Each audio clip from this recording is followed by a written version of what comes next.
চব্বিশের গণঅভ্যুত্থানের অন্যতম মহানায়ক গণ অধিকার পরিষদের সংগ্রামী সভাপতি নুরুল হক নূর এবং সাধারণ সম্পাদক রাশেদ খানের নামে বরিশালের একটি ঘটনায়, মারামারির একটি ঘটনাকে কেন্দ্র করে বরিশালে একটি মামলা দায়ের করা হয়েছে।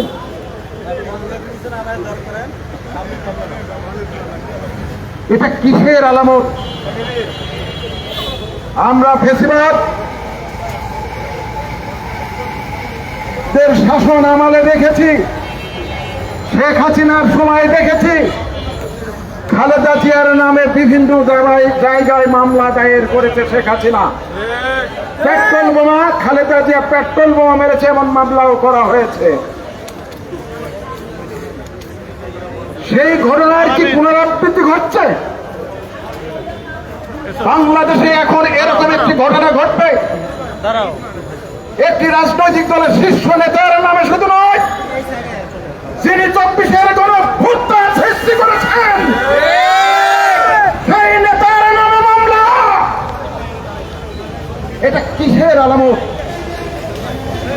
কতদিন স্পর্ধা? এই মামলা কিভাবে হলো? এটা কিসের ষড়যন্ত্র? কিসের আলামত? আমরা পরিষ্কার ভাবে বলতে চাই,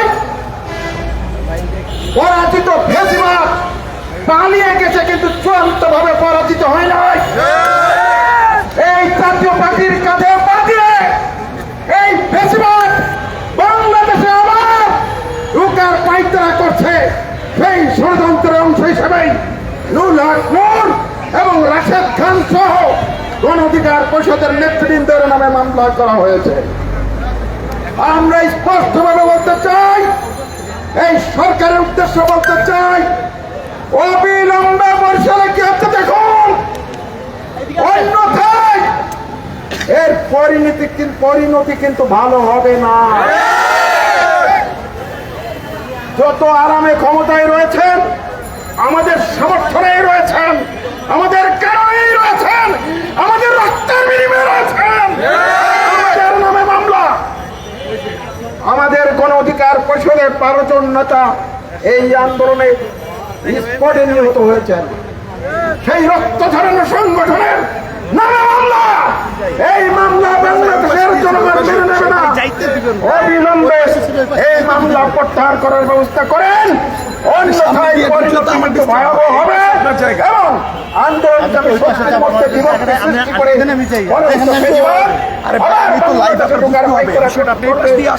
বলে আমি আমার কথা শেষ করছি। প্রিয় উপস্থিতি, ধন্যবাদ জানাচ্ছি হাবিবুর রহমান রিজু ভাইকে। এখন বিশেষ করে আমরা আজকে আমাদের নেতৃবৃন্দের কাছ থেকে সুস্পষ্ট হয়ে চাই, এই জাতীয় পার্টিকে নিষিদ্ধ করতে হবে। তাদের বাংলাদেশের বুকে রাজনীতি করার কোনো অধিকার নেই। আমরা আজকে আমাদের নেতৃবৃন্দ থেকে প্রত্যাশা করবো এবং সেইভাবে ধারাবাহিক সিরিজ প্রোগ্রামের মাধ্যমে, শান্তিপূর্ণ প্রোগ্রামের মাধ্যমে আমরা আগামীতে জাতীয় পার্টিকে নিষিদ্ধ করার এই দাবিতে রাজপথে দুর্বার আন্দোলন গড়ে তুলব ইনশাআল্লাহ। এখন আপনাদের সামনে বক্তব্য রাখবেন এই 24-এর আন্দোলনের যিনি জীবিত মুক্তিযুদ্ধ শ্রেষ্ঠ সেই মুজিবুরের সিংহাসনের 1 নম্বর সিংহাসনের, যিনি ঢাকা বিশ্ববিদ্যালয়ের সেই সবুজ চত্বর থেকে বেড়ে ওঠা রাজনৈতিক তুর্কি এবং সে আমাদের গণ অধিকার পরিষদের সংগ্রামী সাধারণ সম্পাদক জনাব রাশেদ খান, তাকেও এই মামলায় আসামি করে আমাদেরকে আঙ্গুল দিয়ে দেখিয়ে দিতে চাচ্ছে আমাদেরকে শান্তিপূর্ণভাবে থাকতে দিবে কি দিবে না, সেই ব্যাপারে দিক নির্দেশনে আমি তার বক্তব্য রাখার জন্য অনুরোধ করছি।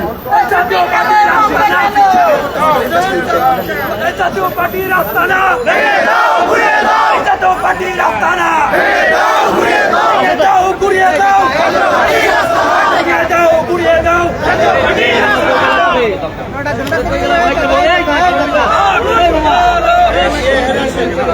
আসাদ ভাই 2 মিনিট পরে শুরু করে। আসাদ ভাই 2 মিনিট পরে ভাই 2 মিনিট পরে শুরু করে। এই রে সামনে হইছে ভাই সামনে দাঁড়ান।